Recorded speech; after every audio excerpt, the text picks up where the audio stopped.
kita nak tunjuk dekat skrin kita. So video yang pertama kita akan tayangkan kepada media adalah video promo yang official promo video kita.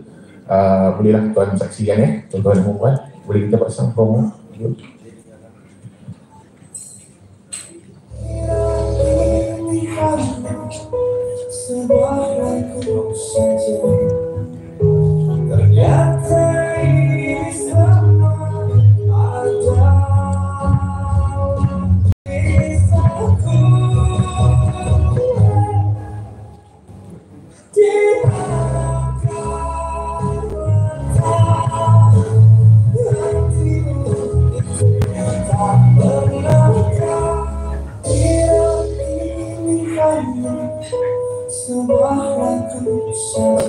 Itu tadi video promo kita.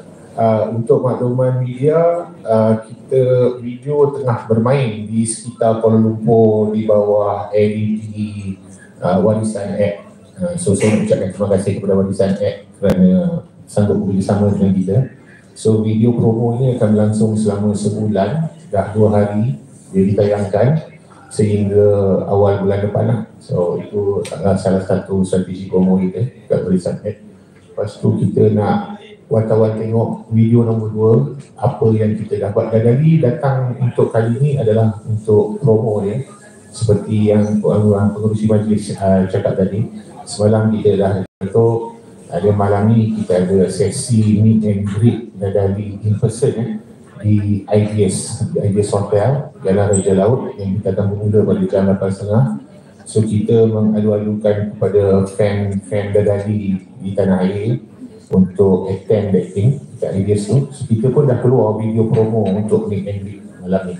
And then besok atau lusa insyaAllah kita akan bawa Dadali turun ke Bukit Bintang di depan MACD.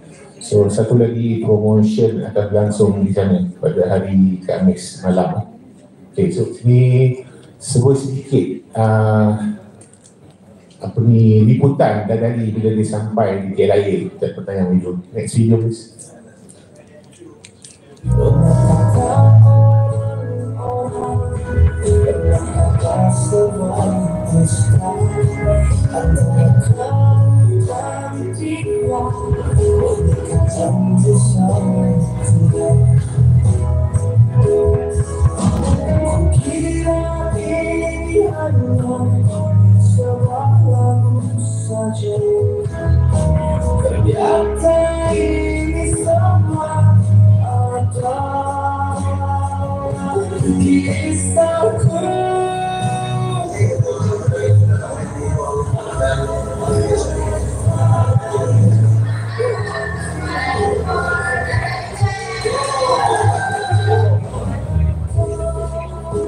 Seperti yang kita maklum, vokalis Dadali, saudara Dirga dan juga penyanyi jemputan kita Roni Hussein, dua orang ni adalah peserta GV yang terkini yang lepas, peserta Garbaganza.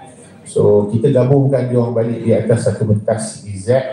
Untuk Dirga dia akan, I think buat lagu tu nanti I paskan Dirga. Kalau semua